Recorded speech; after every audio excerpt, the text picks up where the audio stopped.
بسم اللہ الرحمن الرحیم۔ السلام علیکم دوستو، دنیا بھر کی خبروں میں آج آپ سنیں گے، لیکن اس سے پہلے اگر ہو سکے تو لائک اور سبسکرائب کا بٹن ضرور دبا لیں۔ شکریہ۔ فرانسیسی صدر میکرون نے خبردار کیا ہے کہ یورپ کے فوجی بجٹ پر خرچ کیے جانے والے ٹیکس دہندگان کے اربوں یورو صرف امریکی ہتھیاروں کی خریداری کے لیے استعمال نہیں ہونے چاہیے۔ دوستو، امریکی صدر ٹرمپ نے اپنی حلف برداری کے خطاب میں شکایت کی تھی کہ یورپی شہری اپنے دفاع کے لیے مناسب رقم ادا نہیں کرتے۔ میکرون نے کہا کہ براعظم یورپ کو زیادہ خرچ کرنا چاہیے، ہم یورپ کے قرضے نہیں بڑھا سکتے، دوسرے براعظموں کی صنعت، دولت اور ملازمتوں کو سبسڈی دینے کے لیے اپنے دفاع پر زیادہ خرچ نہیں کر سکتے۔ جب ہم کہتے ہیں کہ آئیں اپنی افواج کے لیے زیادہ خرچ کریں تو بہت سے ممالک میں اس کا مطلب یہ ہوتا ہے کہ زیادہ سے زیادہ امریکی ساز و سامان خریدیں۔ فرانس، جس کی ایک بڑی دفاعی صنعت ہے، دوستو، اکثر شکایت کرتا ہے کہ یورپی یونین کے دیگر ارکان فرانسیسی یا یورپی متبادل موجود ہونے کے باوجود امریکی ہتھیار خریدنے کا انتخاب کرتے ہیں۔ اگر فرانس اور یورپ نے ٹرمپ کی پالیسیوں کا مقابلہ کرنے کے لیے کچھ نہ کیا تو ان پر غلبہ، کچلے جانے اور پسماندہ ہونے کا خطرہ برقرار رہے گا۔ صدر ٹرمپ کی حلف برداری کے ساتھ ہی امریکہ نے ایک ایسی سیاست کا فیصلہ کیا ہے جو ناقابل یقین حد تک غالب ہے۔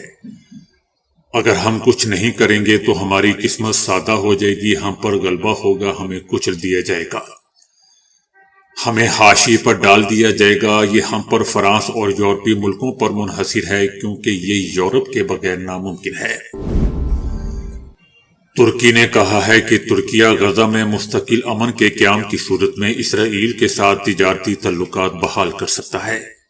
ترکیہ کے صدر، دوستو، رجب طیب اردوان سال کے آغاز میں اعلان کر چکے ہیں کہ ترکی نے غزہ کی پٹی میں فلسطینیوں کی نسل کشی کی وجہ سے اسرائیل کے ساتھ اپنے تمام تعلقات منقطع کیے ہیں۔ ان کا کہنا تھا کہ ہم آخر تک غزہ کی عوام کے ساتھ کھڑے ہیں اور کھڑے رہیں گے۔ دلچسپ بات، دوستو، یہ ہے کہ رجب طیب اردوان کے اس بیان کے کچھ دنوں بعد ہی مڈل ایسٹ آئی نیوز ویب سائٹ نے انکشاف کیا کہ ترکیہ اور اسرائیل کے درمیان کاروباری لین دین یونان جیسے کسی تیسرے ملک کی مدد سے انجام پا رہے ہیں۔ اسرائیل کے مرکزی ادارہ شماریات سے جاری ہونے والے اعداد و شمار سے پتہ چلتا ہے کہ اسرائیل نے مئی 2024 میں $116 ملین کی مصنوعات ترکیہ سے مقبوضہ سرزمین میں درآمد کی۔ یہ خبر ترکیہ اور اسرائیل کے درمیان تجارتی سہولت کاری فراہم کرنے والے دو تاجروں نے لیک کی تھی۔ ان میں سے ایک تاجر نے مڈل ایسٹ آئی سے باقاعدہ بات کرتے ہوئے کہا کہ اسرائیلی حکام ترک کمپنیوں کو یونان کے ذریعے جانے والی مصنوعات کا مقام تبدیل کرنے تک کا نہیں کہہ سکتے، کیونکہ اس سے مزید اخراجات بڑھیں گے۔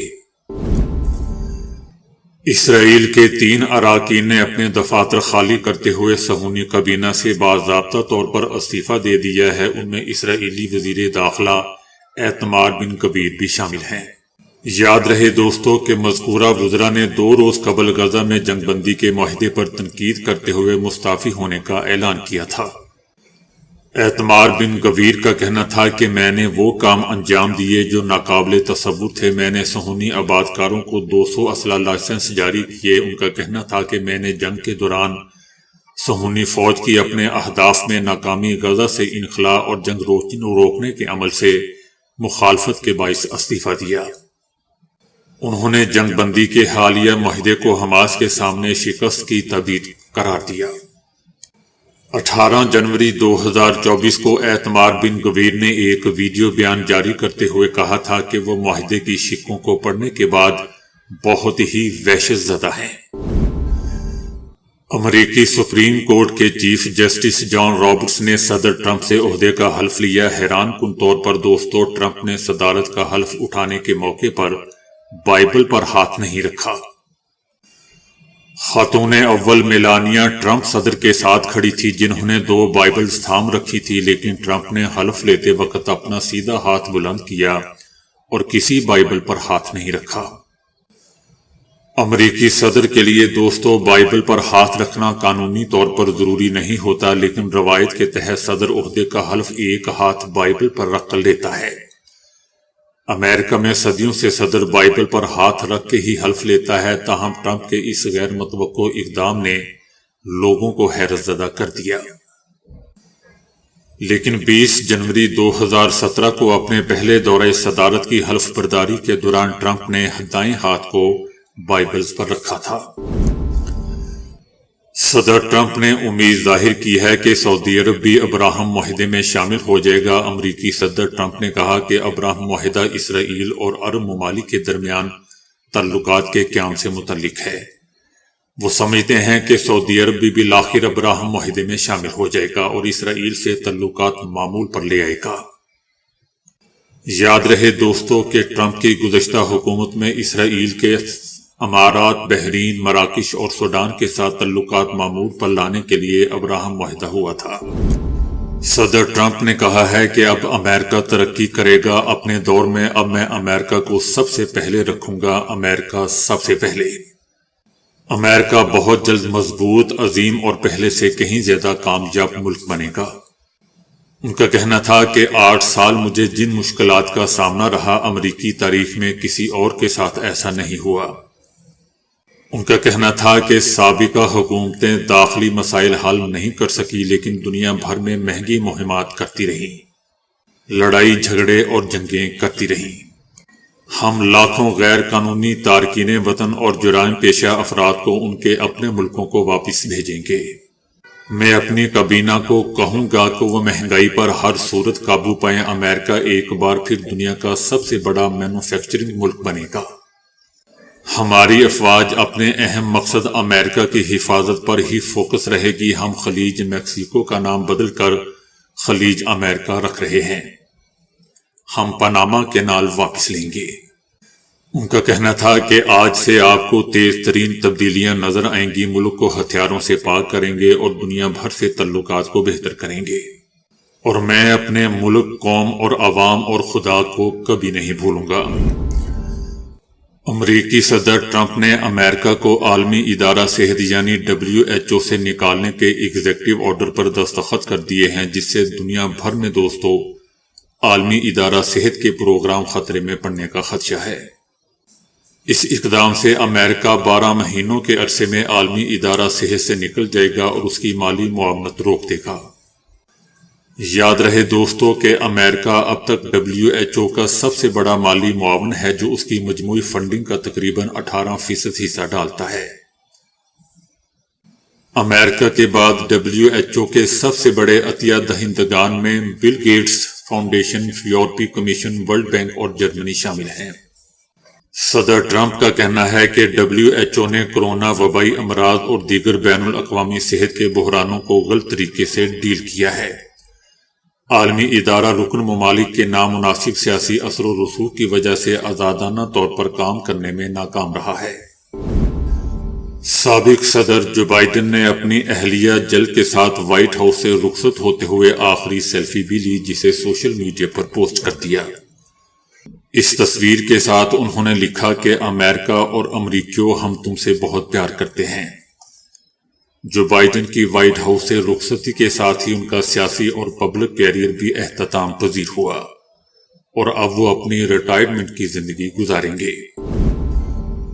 مقبوضہ وادی کے ایک گاؤں بدھل میں گزشتہ 1 مہینے کے دوران 16 افراد کی پراسرار بیماری سے اموات واقع ہوئی ہیں۔ پراسرار بیماری سے مرنے والے افراد میں نیورو ٹاکسن کی موجودگی کا شبہ ظاہر کیا گیا ہے۔ نیورو ٹاکسن دوستو ایک کیمیکل یا مادہ ہے جو اعصابی بافتوں کو نقصان پہنچاتا ہے اور انسانی اعصابی نظام پر سنگین اثرات مرتب کرتا ہے۔ 16 افراد کی پراسرار اموات نے مقامی آبادی نے خوف و ہراس پیدا کر دیا۔ 7 دسمبر سے 17 جنوری کے درمیان ہونے والی اموات میں متاثرین نے بخار، درد، متلی اور ہوش میں کمی کی شکایت کی تھی۔ ڈاکٹرز نے تحقیقات کے دوران نیورو ٹاکسن کی موجودگی کی تصدیق کی ہے۔ ماہرین صحت کے مطابق مزید تحقیقات کی ضرورت ہے تاکہ اصل سبب کا پتہ چل سکے۔ مقبوضہ وادی میں نیورو ٹاکسن کا جان بوجھ کر استعمال بھی دوستوں خارج از امکان نہیں۔ وزیر اعظم شہباز شریف کی قومی اسمبلی آمد کے موقع پر پاکستان تحریک انصاف کے ارکان نے احتجاج کیا، جس سے ایوان مچھلی منڈی بن گیا۔ دوسری جانب حکومتی اراکین نے وزیر اعظم شہباز شریف کی نشست کے گرد گھیرا ڈال لیا اور جوابی نعرے لگانے شروع کر دیے۔ اسمبلی میں اتنا شور تھا کہ ایوان میں کان پڑی آواز سنائی نہیں دے رہی تھی، لیکن اسپیکر نے ایوان کی کارروائی کانوں پر ہیڈ فون لگا کر جاری رکھی۔ ایوان میں پیپلز پارٹی اراکین اپنی نشستوں پر بیٹھے تمام صورتحال سے لاتعلق نظر آ رہے تھے، جبکہ اپوزیشن پاکستان تحریک انصاف نے ایجنڈے کی کاپیاں پھاڑ کر ایوان میں اچھال دیں۔ بیرسٹر گوہر نے کہا ہے کہ سب لوگ عمران خان کے ساتھ ہیں اور عمران خان ہی ہماری پارٹی کا نشان ہے۔ بیرسٹر گوہر کا کہنا تھا کہ آئین اور قانون کے مطابق انٹا پارٹی الیکشن کروائے گئے، ابھی تک الیکشن کمیشن کی طرف سے ہمیں سرٹیفکیٹ نہیں ملا۔ عمران خان نے کہا ہے کہ 26ویں ترمیم نے عدلیہ کا حلیہ بگاڑ دیا ہے، جو چیز حکومت کے خلاف جائے گی وہ کیس کسی اور کو ٹرانسفر ہو جائے گا، اس سے صاف شفاف انصاف کا نظام تباہ ہو جائے گا۔ عمران خان کا کہنا تھا کہ ملک میں عدالتیں آزاد ہوں تو پھر 9 مئی اور 26 نومبر کے حادثات نہیں دیکھنے پڑتے۔ جو حکومت مسلط کی گئی اس کے اقدامات آمریت قائم کرنے، عدلیہ کی آزادی، قانون کی حکمرانی ختم کرنے اور پی ٹی آئی کو کرش کرنے کے لیے ہے۔ عمران خان کا کہنا تھا کہ جلد انصاف کے سورج سے اندھیری رات کی تاریکی ختم ہو جائے گی۔ تو دوستو ابھی کے لیے اتنا ہی۔ ویڈیو کو لائک اور شیئر کرنے کا بہت بہت شکریہ۔